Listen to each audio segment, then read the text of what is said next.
On behalf of the Professional Baseball Strength and Conditioning Coaches Society, I'd like to welcome you to the PBSCCS podcast. I'm your host, Chris Messina.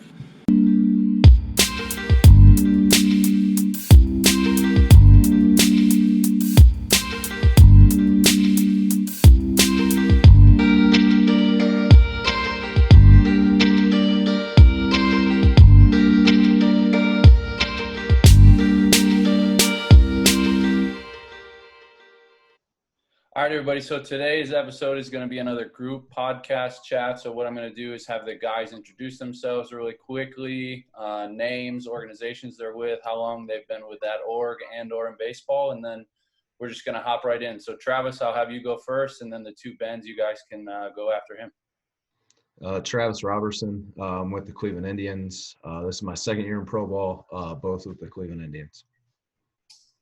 I'm Ben Chadwick. This is my sixth year in pro ball, all with the Red Sox, and this will be my second year in AA.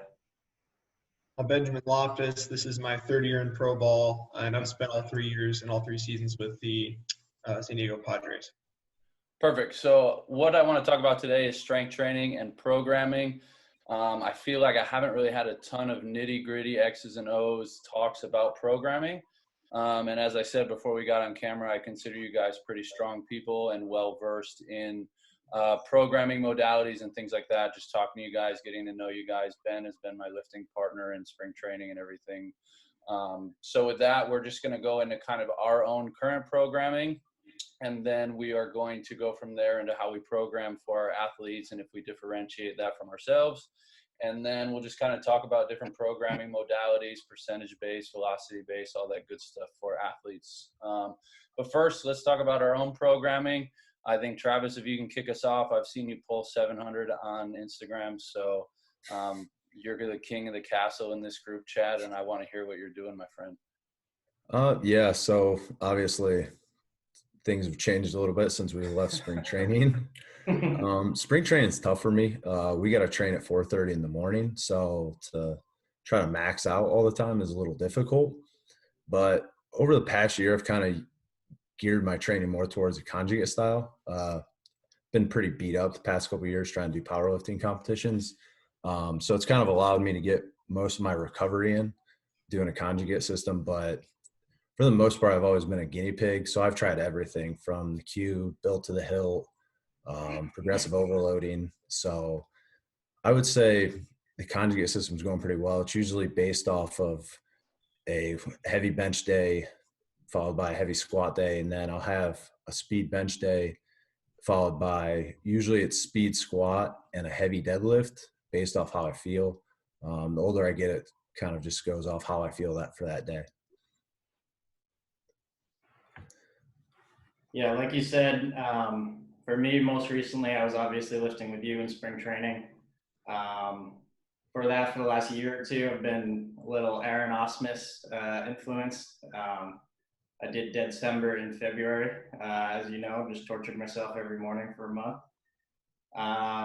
Most recently, it's pretty much whatever I Wash You can come up with while we're stuck in quarantine.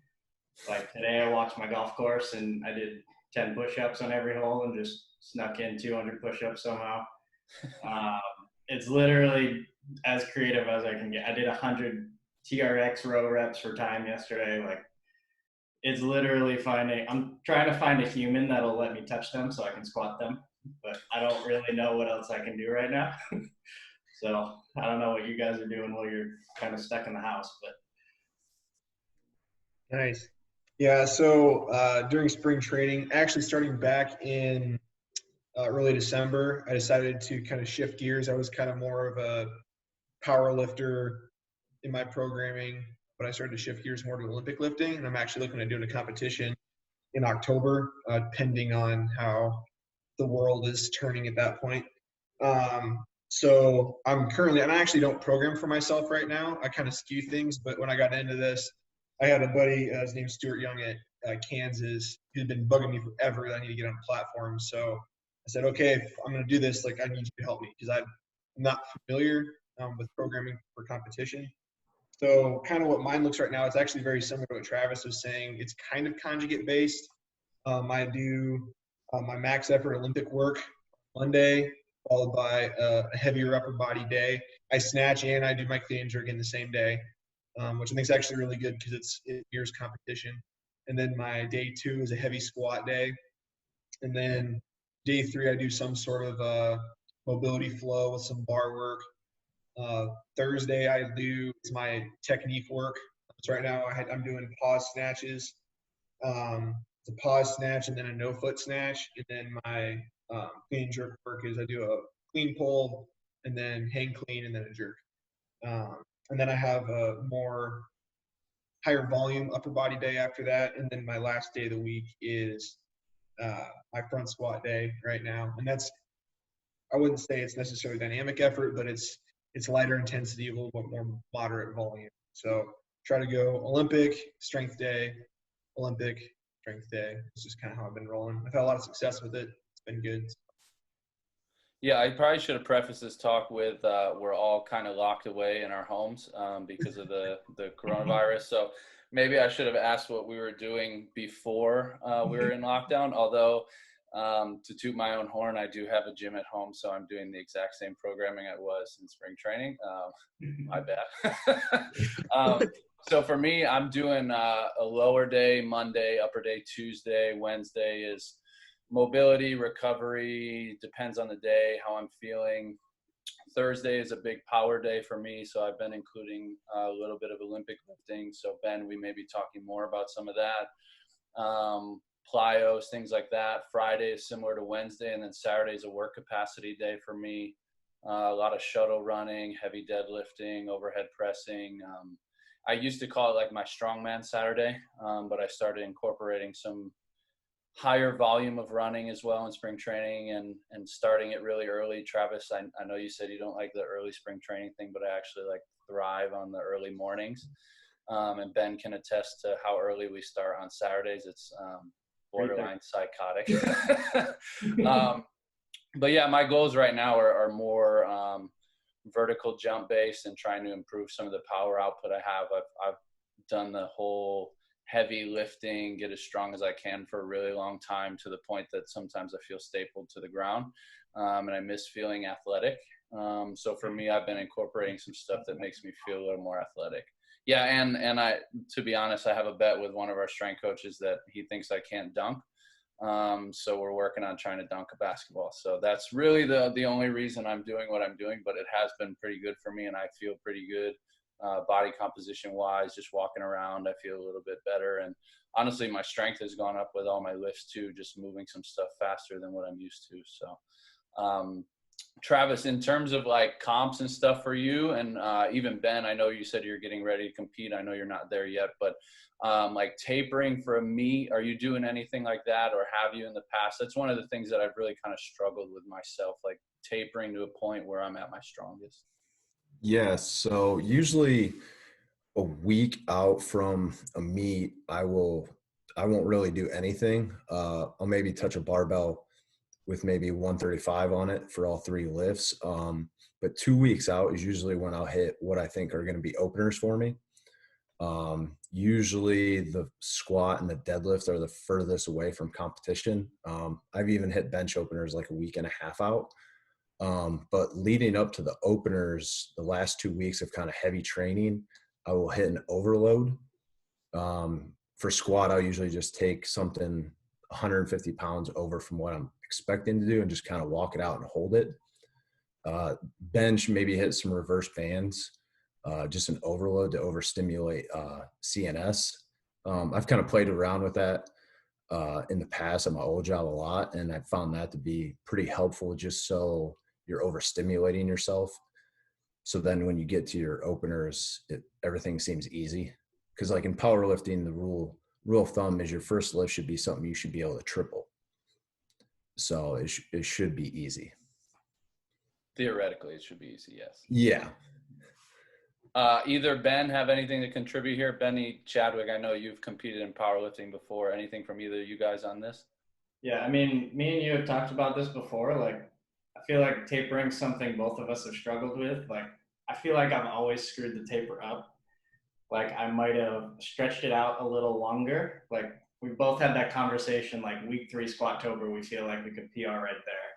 And don't know if it's just I think I'm a frequency guy. So I don't know if it's a matter of like taking too much time off or doing too little during my unload week before the actual comp. But, sometimes I'll psych myself out on the actual meet day. And I think that's something I really need to kind of try to figure out in the future. Like Travis might be able to help me out with that, like off the podcast. I don't know, but that's something I've run into. Yeah, I'm not like you guys. I've never actually done a full competition. I know I kind of did a mock powerlifting meet with myself last 4th of July, like through extended spring training. I wrote a program and thought, how could I, hit a max there? And something that I did that I thought was kind of helpful, and I PR'd on all 3, was cutting my volume down a lot more than normal. I'm kind of a frequency guy too.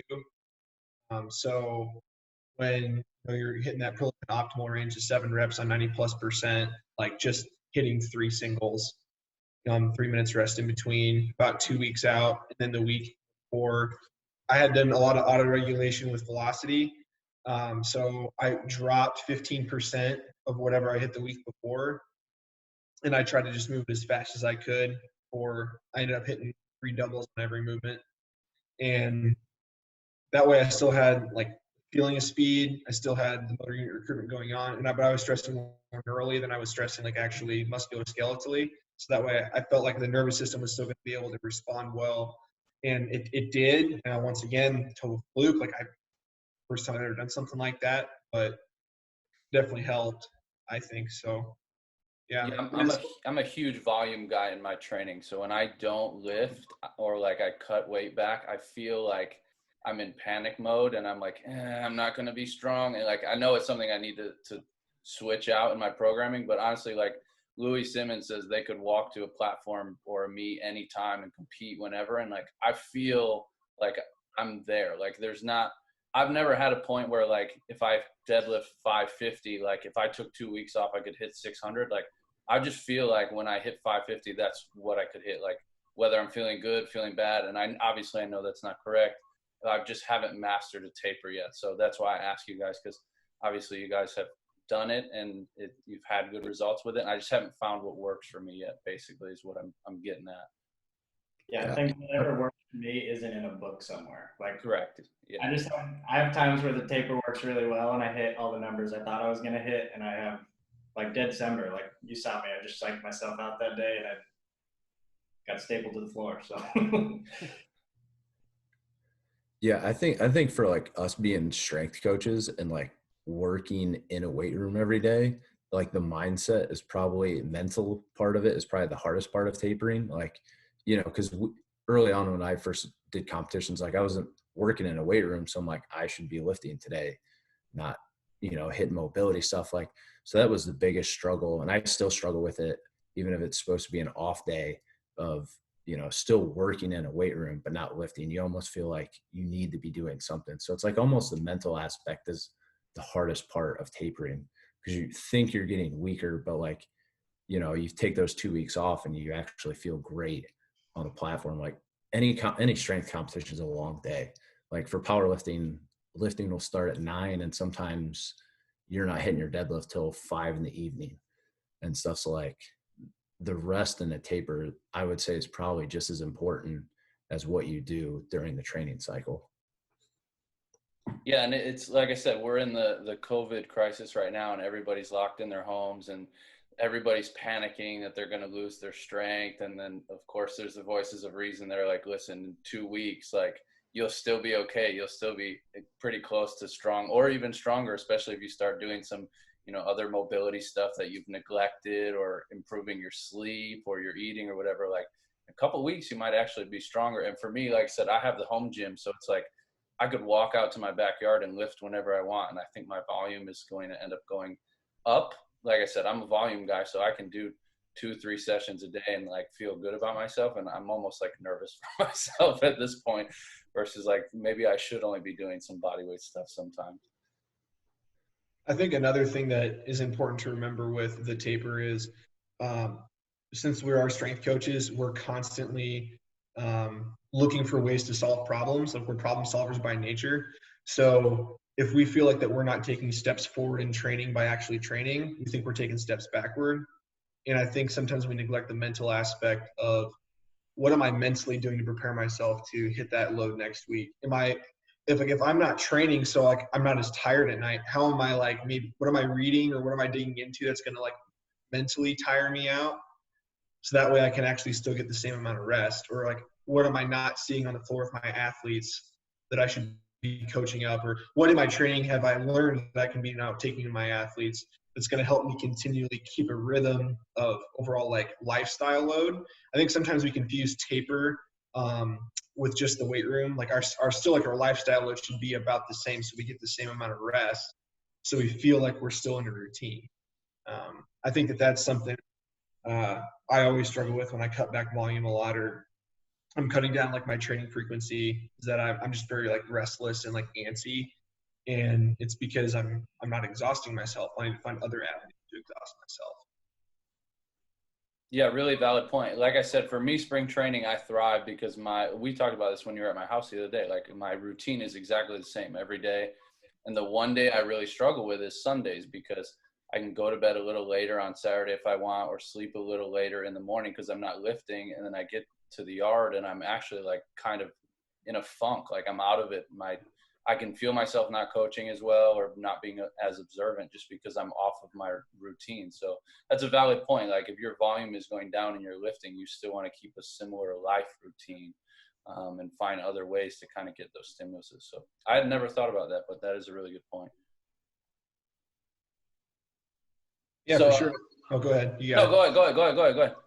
Yeah, and I think sometimes it's also like, are you one thing that I started doing since we've had this whole COVID thing is I've started reading different books that are kind of outside, like on the outskirts of training. I'm reading a book, Fergus Connolly, The Process, right now. It's actually tailored straight towards American football, but it's not baseball, and it's just different. So that's been forcing me to think differently, and that's forced me to not go stir crazy because I'm finding different avenues of attacking training from a different perspective, or just finding different ways of creating mental fatigue. So when you guys are programming for athletes, I'm shifting a little bit here. Are you differentiating things? One of the big things that I got asked when I interviewed was, okay, you're this big, strong guy. Like, how is training the athletes here different than training for strongman or being a strong person or whatever? In a lot of aspects, I think there are very similar things that we do with our athletes that we do with ourselves. But I think sometimes we bring our own bias to programming. And we forget to do some other things with that just because we're so locked into things that we do. So are you guys differentiating at all? Are you doing similar stuff with them? And if you are differentiating, how are you making those differences?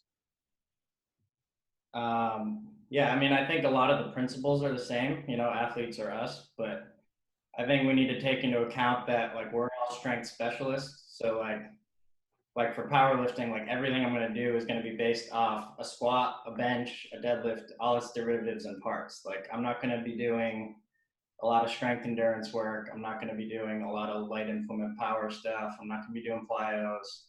I'm going to be doing just enough conditioning so that I don't lose my breath between a set of singles. Like where our athletes are all strength generalists in the sense that like they need to be good at a lot of different things. They need to know how to condition. They need reactive strength. That power is going to be so much more important for them than it is for us. Strength endurance, depending on the sport. Like a lot of these things factor in a lot differently based on what we're specializing in. So. Yeah, I think to piggyback off of that, the adaptation principles are the same. Progressive overload is progressive overload. We're trying to create a stimulus that they have to respond to, but we're not necessarily married to specific exercises. Are our guys still going to squat and hinge and push and pull and things like that? Yes, but we're chasing a specific adaptation to be a baseball player rather than to be an Olympic lifter or a strongman or a power lifter or just a weight room badass, whatever, you're trying to compete with yourself at in the weight room. So I think finding those adaptations, obviously Ben talked about power being very chief in that. I think that that's really important, especially for baseball. But I think at the same time, understanding the movements and how guys move is very, very specific. I think about like getting into Olympic lifting, my overhead is not very good. I've always been a little bit weaker in maintaining overhead braces. So my serratus work, overhead mobility, I'm doing a lot more FRC arm cars, things like that to get me in that position. That's very specific to me for the demand of Olympic lifting.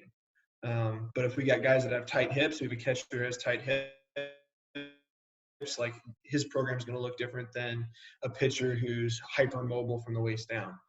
So I think the programming is very similar in the fact that we're going to attack the adaptations that need to occur. Those adaptations might be coming from different angles based on who the athlete is. Yeah, I think that you brought up a good point too. Like, we don't need to force a lift on any of our athletes. Like, if you're going to be a power lifter, like it or not, you have to back squat, or you're going to pick a different sport. Like with our athletes, like if back squatting is not comfortable for them, we can front squat them. We can use a safety squat bar. We could goblet squat them. Like, we don't have to use a squat. Like, we don't have to be as married to an exercise where we do within our own disciplines. No, I agree with Exactly. that. Whoops, sorry. Put the athlete in the best position that they're going to be by any means. Like you said, like whether it's a safety bar or if they can't squat and it doesn't look good, try trap bar deadlifting. As strength coaches, a lot of times, we fall into the pit of like, we think we're the most important part of their day, but really we're just the support system for what they do on the field. So when it comes down to like programming, I'm after maximum strength, 1 rep max. For these guys, it's playing baseball every day. So like programming, supports how they're feeling, working on their weak points and stuff.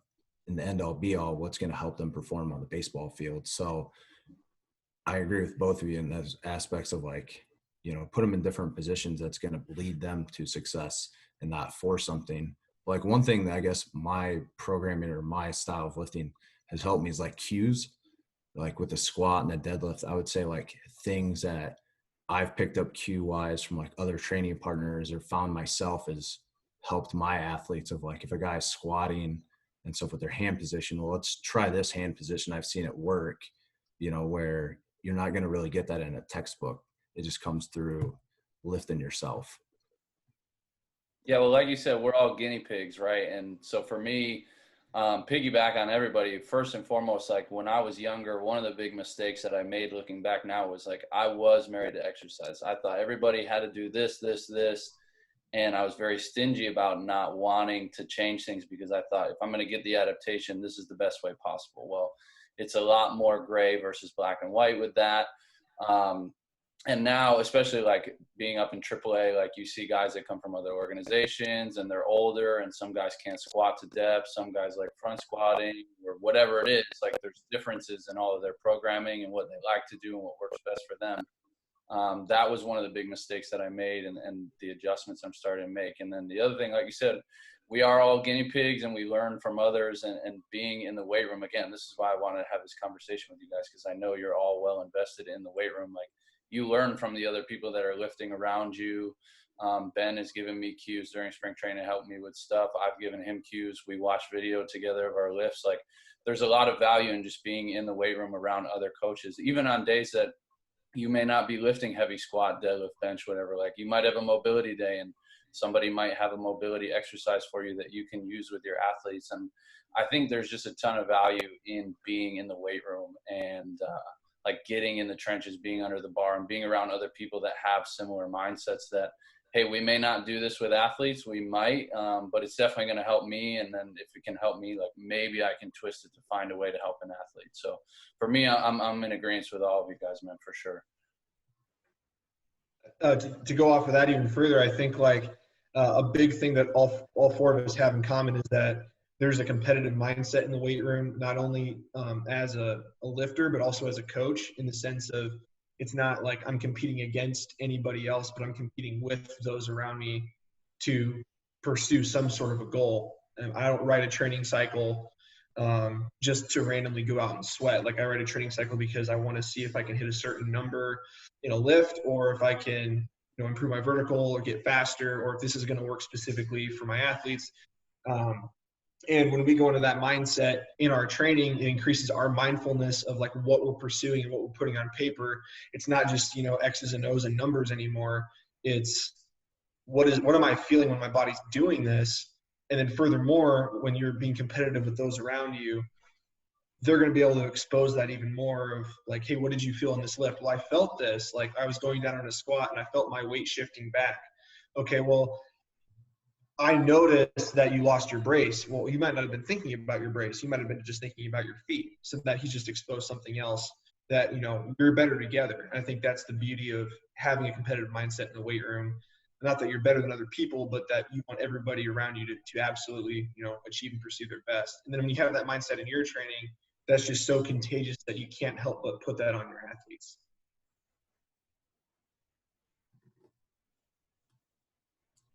Yeah, I think for me, I'd like to transition more specifically now into talking about how we program with guys. So if you guys have any other thoughts on differentiating just in general, let's hear them. But if not, I want to get into some like percentage-based stuff versus velocity-based stuff versus like RPE stuff for athletes maybe in season, out of season, like your different thoughts on that.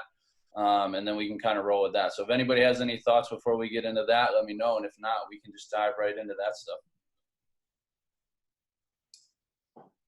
Yeah, I mean, I always liked percentage-based stuff because I'm kind of like you in the sense that sometimes I'm a bit of a robot. Like, I know if I need to come into the weight room and I need to hit a certain weight, like I'm going to find a way to hit it. Like, I really like how specific it is and giving you targets, but obviously it has its flaws in that it's not going to auto-regulate for days you feel good or bad.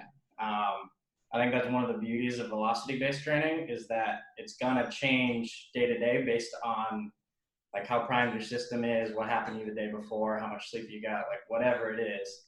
For the athletes, like how much they might have played the day before or just how they're feeling with travel, whatever.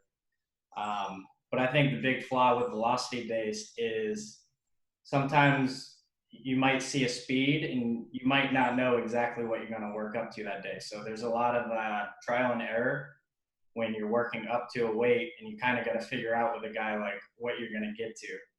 So something I've had a lot of success with, like especially when I was GCL and I had a much bigger weight room and a little bit more of a controlled group of guys. I like programming target ranges for guys with weights. I had this spreadsheet with this algorithm I came up with, and you know, guys would come in and they'd have a target weight for the day, and if they were in a normal range, like they knew exactly what they had to hit that day. And then we kind of just used the velocity to auto-regulate off that. And I mean, if I had a guy for a month or two, like if I had him for, if I got a sample size of just a couple days of lifting, like I could pinpoint pretty well, like what he needed to hit based on a given speed for the foundational lifts we use, like squat and RDL, like the lifts we were constantly using. So I don't know what you guys have done or what your go-to is, exertion, percentage, velo. I think for myself, I use kind of a hybrid theory of all of them. I'm very traditional in the sense of percent-based training. But even that, like some days you can hit 85% for 5, some days you hit 85% for 2, some days you hit 85% for 7. You know, there's a lot of inconsistency there. So kind of what I've been doing is I have like my percent based off of my maxes. And then throughout like a cycle, let's say I have like a 4-week cycle, I'll hit like a RPE of 8, 9, 10, or I'll go like 8, 9, 8, and then back off for a week, and then try and like finish the cycle with a heavy single or something like that. So I'll ramp up the loads that way. But then when I'll also hook the velocity up to it. And then if I'm in a specific range and I'm not hitting, I'm not hitting 0.75 meters per second on average velocity, then I'm just going to back my load off that week based off of speed. So I've done a little bit of everything. I think with my athletes, I'm usually in the lower levels with pro ball. So I have a hard time letting them always tell me how they feel. Like there's always a conversation that can take place of, hey, I didn't sleep well last night, or I'm really run down, or we just had, the long bus trip and I'm not feeling it. But for the most part, I'm pretty percent based with my guys. I give them a range, but we base everything off of a 5 RM, which is roughly 85% of a 1 RM. So I'll base all my loading off of an 85% estimate, and I'll regulate from there based off of how they move, but pretty much percent based with my athletes. Yeah, that's another thing too. If a guy ever had a target weight, like usually I had them programmed a little conservatively so that the guys had a little bit of a window. But if a guy ever, like if it's a 0.75 day, which is a medium day, 60% day or whatever, like if he came in the weight room and he wasn't able to hit his weight for whatever reason, like, you know, all the sports science stuff aside, like that gave us another way of like, hey, maybe this is the guy I need to have a conversation with. Maybe he's got something going on off the field, or maybe he's got an injury he's hiding, or maybe like it's just another way to kind of check in on guys and make sure they're like being taken care of the way they're supposed to be. So, You know, I think that all three qualities can be used. You know, I think at times some of them can be paired with, you know, especially like using percentages. You know, we don't max our guys out, but we can use the percentages as a suggestion of, you know, what their guesstimated max is, but also pairing it with an RPE. You know, if it's a 90%, they've never maxed out. Okay, it should be a weight that you should probably leave about 2 in the tank. You know, pairing those in season have kind of led me to some success. But like what I found is, you know, a lot of times they can handle the intensity, but it's the volume you got to cut back on. You know, if it's a late bus ride and you get those guys of like, well, I feel like crap today. Well, let's put the tendo on, because just what you feel may not actually be what's going on. Because, you know, we've all been there ourselves. If you don't really feel that great, but once you start getting under bar, the speed's there and the strength's there. So, you know, I've used kind of all three together, and I'll pull out the tendo units, you know, to just check guys and stuff based off like wellness journals and stuff of what they're kind of responding with.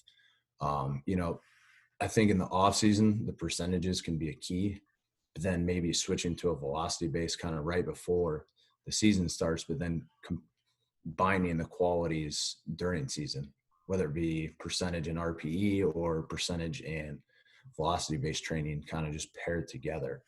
I'm not sure if you guys follow Kabuki Strength.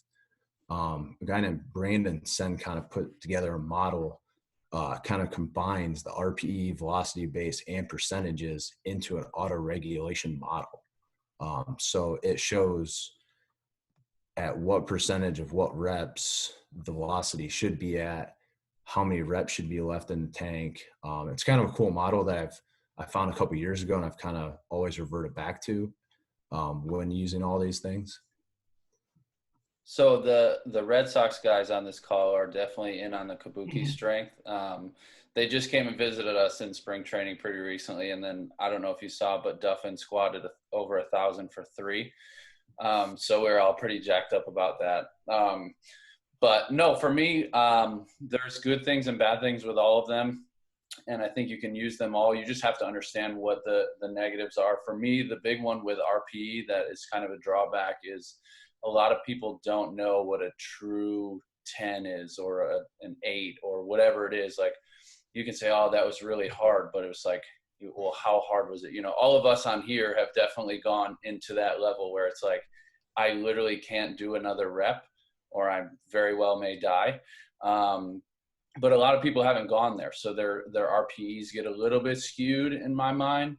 And then same with like percentages, like you said, sometimes it's 85% can go 7 reps, it can go 2, it can go 5. And then with the velocity, that if guys don't know how well they move, or the other thing is there's some guys that, you know, they'll hit 275 for 0.75, and then you'll put 285 or 295 on the bar and they'll get crushed. And it's like, they hit a point where it just doesn't work for them. So they all have their drawbacks.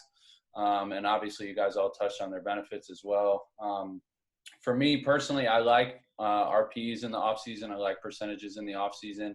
In season, Ben and I have experience with the gym wares. Obviously, we are pretty heavy with them in our org, and with the older guys, it helps a lot to use them. Just with the travel, a lot of flying, a lot of long bus rides, things like that, being able to break that out and show them, hey, this is what you're moving today. Like, we can actually go up a little bit, even though you say you don't feel great, or the other way around, like, hey, let's cut it back a little bit. And then, like Ben said, we can have a conversation. Maybe this guy's hiding something in terms of injuries he doesn't want us to know about, or something's going on. They all just open up better conversations, and they're all just tools in the toolbox. I don't think we should be married to any one specific modality, just like we shouldn't be married to any one exercise, like we talked about earlier.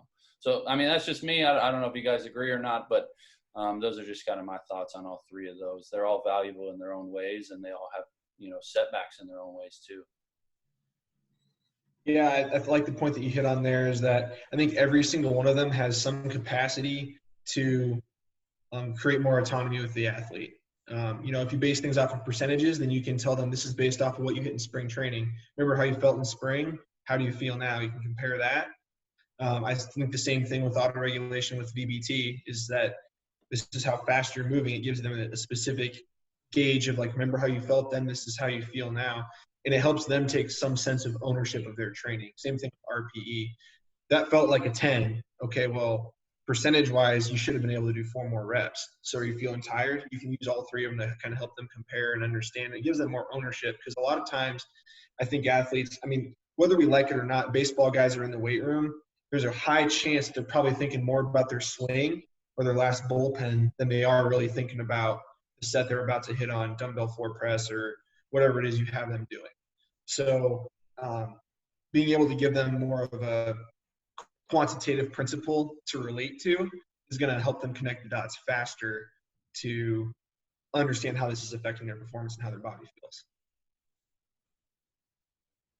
Yeah, we have guys with the VBT that the big thing for us is like the competition, like we talked about earlier, competing in the weight room, and like there's instant feedback for them. So they seem a little bit more locked into what they're doing instead of taking dry hacks in the mirror. We've all seen, the guys taking dry hacks or swinging PVCs or even fucking swinging dumbbells. But for us, like if you get that instant feedback, it's like, oh, okay, what did that guy get? Oh, he got 0.79. I need to beat him. And it's almost to a fault sometimes. That's, you have to be a good coach and still have your eyes on them versus staring at the speeds, because guys will start to cheat the system, right? Their form will get out of whack, or they'll just do anything they can to move the bar as fast as they can because they're competitive. We're all competitive, and they see those numbers, and it's awesome because they start moving weights a little bit faster, but it's almost a double-edged sword, because then you got guys doing, crazy things on the squat or the trap bar deadlift, and you're like, okay, timeout.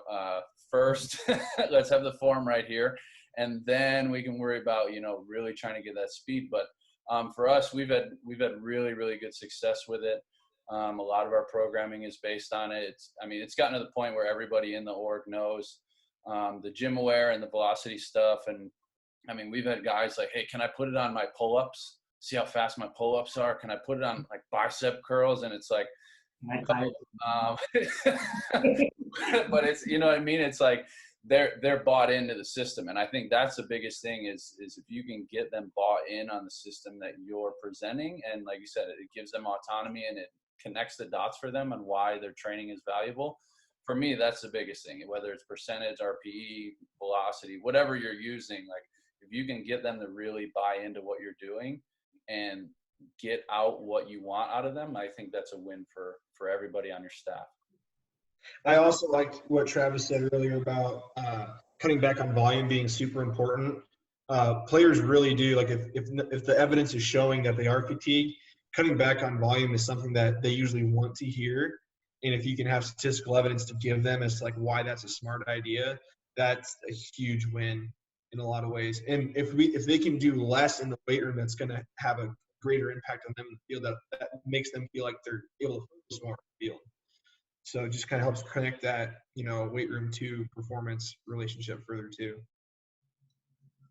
Yeah, and going off what you said, Chris, too, like the instant feedback goes such a long way. Like how you brought up how competitive they are. Like guys are like, once they can see a number, like a lot of guys, like the good weight room guys, they're gonna look at that number and they're gonna try to beat it again on the next rep. Like when I used to give them target weights, like I had guys that would get offended by a target weight and be like, "Oh, I'm gonna beat that just to show you I can hit."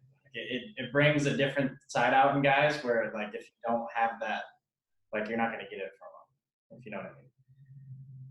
Yeah, you're always going to have your few guys that are never really going to be interested in the weight room, regardless of what cool things you do or, whatever benefits you show them. But there are those guys that are kind of in the middle that, I don't know if I like the weight room. And then you show them that stuff and they have a profile for themselves and they see they're moving the bar and they see, the other guy that's competing with them on the field, like beating them. They're like, oh shit, that guy's doing this. I better, step up my game, because if he's doing it, he's getting better on the field. And whether that's the case or not is a whole different story. But in their mind, they see that. And then you get some of those guys that are kind of on the fence guys, like actually more involved in the weight room. And like I said, I'm not exaggerating. And Ben can tell you, we've had guys asked to hook the gym wear up to just about everything, just to see how fast they're doing a dumbbell row. It's really hilarious at times, but it's like they've bought in, and for us, it's worked really well in our culture and our organization for sure. No, I think it's the competitive part of it. It's awesome and stuff, and it goes with all three systems. Is you can't just fall into the pitfall. Forget what I'm trying to say is the pitfall of, you get so wrapped up into either the percentage or the speed they're supposed to hit when their form looks like shit, and with us loving to lift, sometimes I think we can struggle with that. If a guy's supposed to hit 90% for 2 and he walks in and you're like, we're still going to try to go for this, but, be mindful of what position they're in and stuff. I've been part of it too, of like, okay, you're hitting that speed, but that one looked like shit. Let's lower the weight and try to hit at a faster percentage at the lower weight. And so and I would say the velocity base is very helpful in that, of checking the form compared to the speed and be able to auto-regulate from there too. Yeah, everybody's got that guy that will squat and just jump or come up on his toes or do whatever he can to cheat, and he'll be like, well, it definitely worked, like I got a higher score. And you got to kind of explain to the guy, like, no, you honestly compromised your squat form. The only reason your number's higher is because you gave the bar a longer time to accelerate, and because it's a mean score. Like, you didn't actually squat better. Like, you kind of got to reel him in and explain to him, like, let's just squat the real way and use this as a tool rather than just trying to cheat it and see how high of a score you can get. We only had one gym wear last AZL season, and I was auto-regulating a catcher he was like backing up everywhere. So he was on a lot of flights, a lot of red eyes, super fatigued. And so I'm like, you know what? Gym wear is going to fit him really well. He's an older guy too. Like, this makes sense. And the first 2 weeks we used it, I didn't show him the screen. I said, I want you to move it fast, but I'm not going to show you what you're doing. What do these numbers mean? I didn't tell him for 2 weeks just because I didn't want him to compromise. I wanted to get him, as oblivious to the understanding of what we're doing as possible. And then once I had that information, like, okay, now I'll explain to you, this is what I'm looking at. This is what we're trying to do. And then when he went to cheat and he sees the numbers go up, then you explain, no, this is why you didn't look at it for 2 weeks. Like, don't cheat the system. But yeah, it's tough. It's pros and cons with that. Yeah, I had a kid, not in pro ball, but when I was in grad school, we were doing squat jumps with the barbell and the tendo was attached. And it was to the point where a kid jumped and actually did a full jerk over his head. And he was like, look, my number's better than everybody else's. And the whole team was like, you idiot. Like, you clearly cheated. And he's like, no, it's good. It's valid. But no, so for us, going off of what you said, Ben, is it was a learning curve for our coaches and our players. And it was to the point where, our coordinator was like, listen, when you're coaching, like, you still have to coach the guys. Like, don't just stand there and stare at the screen, because we do the same thing. We don't have the screen in front of them. It is set so that if they hit the speed, there's a ding or a verbal cue that tells them they got the rep. And if not, then, usually there's a verbal cue that says they didn't, and then they kind of go a little bit harder on their next rep or whatever. But for us, it was like, okay, the gym aware is there. But we still need to be strength coaches. We still need to coach form. We still need to make sure they're doing things properly. This isn't like altering how we lift. It's just giving us some insight into what they're doing. And then we had to explain it to them like that. And then as they got comfortable having the gym aware on the bar and they were moving at a little bit faster speeds versus, most people's just generic, like slow down, nice and controlled up type of thing. Once they got familiar with that, then it was like, okay, this is what these numbers mean.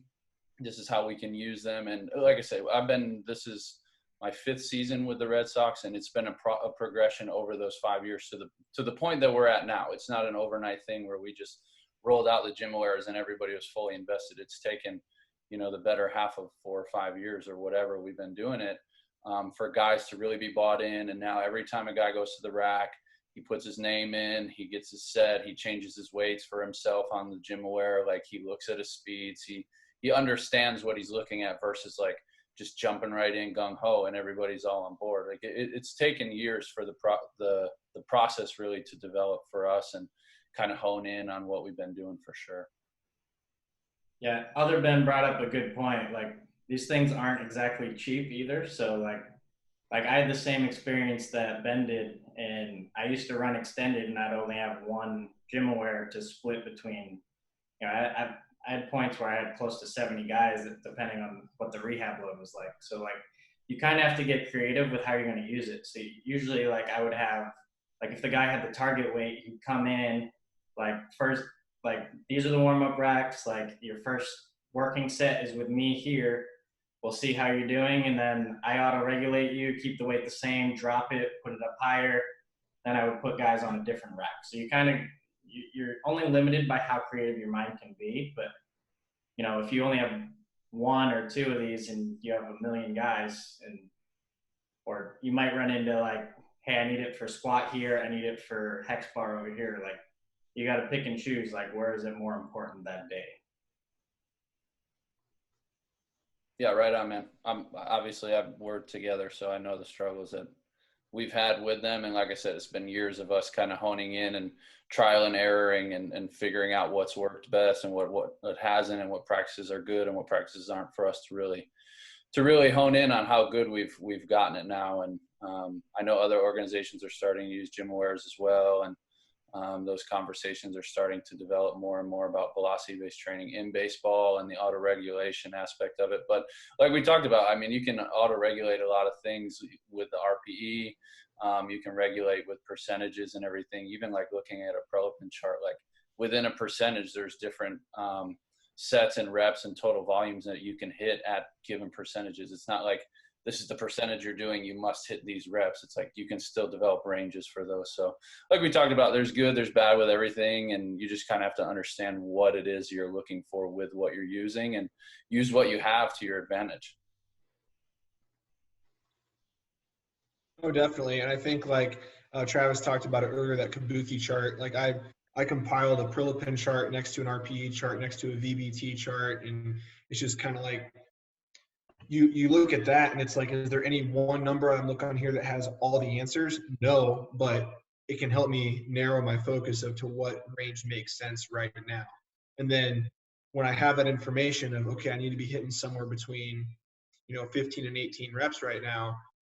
And I can then use my coaching eye. Like, that's where the coach comes in, is I can look at the athlete and go, okay, you're kind of cashed right now. We're going to be more on the 15 end of stuff. We're probably going to do more sets with fewer reps and have more emphasis on technique and intent. So these are all tools that just help us narrow our focus, but ultimately you can never replace a coach. And that's what our job is. So.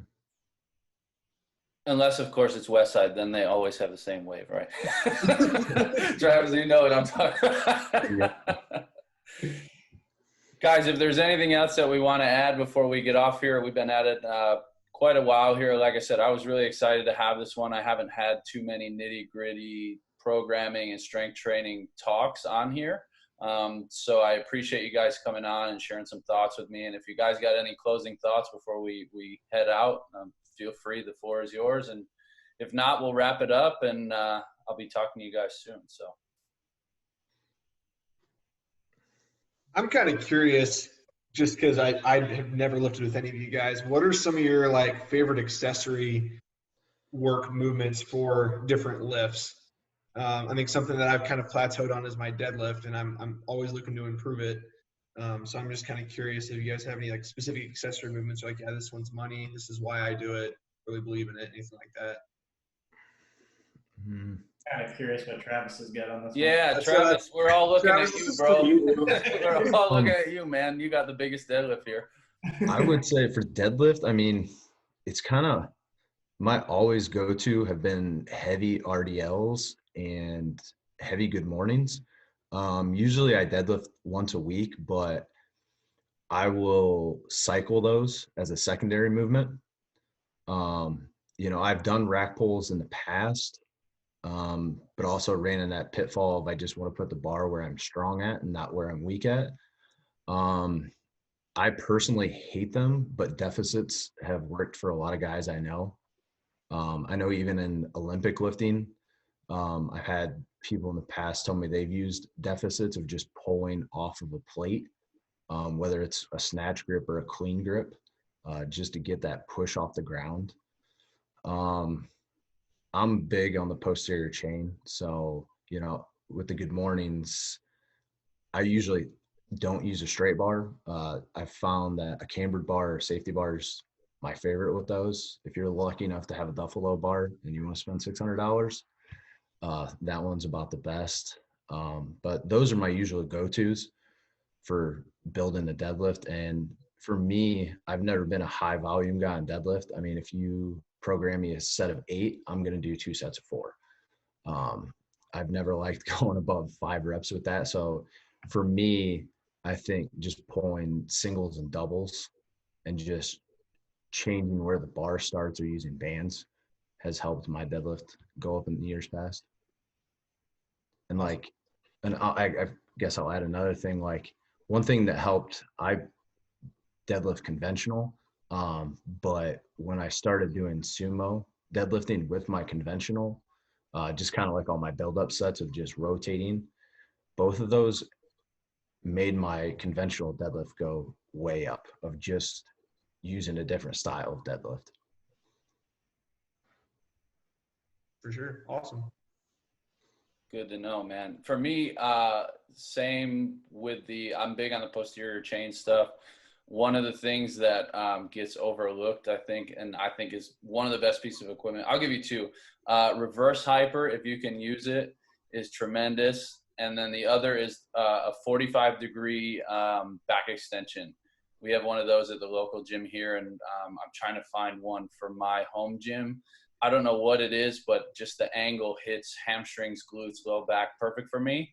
And I'll just grab a 45-pound plate and just crank out high reps. And I feel that the more that I focus on that stuff in my training, the more my deadlift goes up, the better I feel with the bar. And the more I neglect that, not necessarily that my strength goes down. Like I said, I'm pretty close to like every day. My strength is kind of around the same just because I haven't mastered that stuff. But like my positioning doesn't feel as good on the deadlifts. And Ben can kind of second that. I was having towards the end of spring training and even just my first deadlift session here in Arizona, like I felt like I was getting out of position. It wasn't that I wasn't strong enough. My positioning just wasn't good. And I've been neglecting a lot of that direct hamstring, glute, low back work. I have pulled off deficits. I do like deficit pulls. I don't like rack pulls for myself. I'm not necessarily saying they're good or bad, but just for my own experiences. For me, the 45-degree extension, the reverse hyper was awesome. I do a lot of like direct hamstring work as well, and I think that helps. I'm sure you've been on one, Travis, but I got on my first inverse curl during the season this year when we were in Columbus, I think. I want to say we went to either Columbus or one of the cities in that area. We went to a powerlifting gym, and the guy there had an inverse curl, and it was unbelievable. But super like special piece of equipment that like obviously Nordics are fairly similar. I do a lot of Nordic curls as well in my stuff, but for me, direct posterior chain work, and like I said, especially the 45-degree back extension for me. I don't know what it is, but something about that, just when that goes up for me, my deadlifts tend to go up. So not that I pull anywhere near as much as Travis, but just putting my own 2 cents. No, the inverse curl is an awesome machine. We actually have Absolutely one at our amazing. Arizona complex, and it got used a lot this year Really? for spring training. Ben, you hear that? Yes. Might be a new investment for us, but no, anything else, guys? I mean, we got the floor here. We're open. We all got time. So, I mean, like I said, COVID's got us kind of locked in our houses. So if we got anything else, I mean, I got nothing but time. Yeah, if anybody's got a good solution to COVID, if you don't have a home gym, like throw them at me. Like coming up with some of the most ridiculous stuff to do every day. I'm sending them to Chris, and I'm like, I don't know what I got left. So you guys come up with something good, on or off air, send it over. For sure. But all right, guys, I appreciate you coming on, and obviously we'll be talking real soon. And I'm glad we had this chat. Hopefully everybody likes it, and we'll be catching up. Stay safe, and talk to you soon. Thanks for having us. Thanks, Chris. Thanks. See you guys. All right, everybody, that concludes our first ever group podcast chat on the PBSCCS podcast. I think it went really well. There was a lot of really good information that was shared, a lot of good ideas that were bounced around, and you can definitely be expecting more of these group type of settings in the future.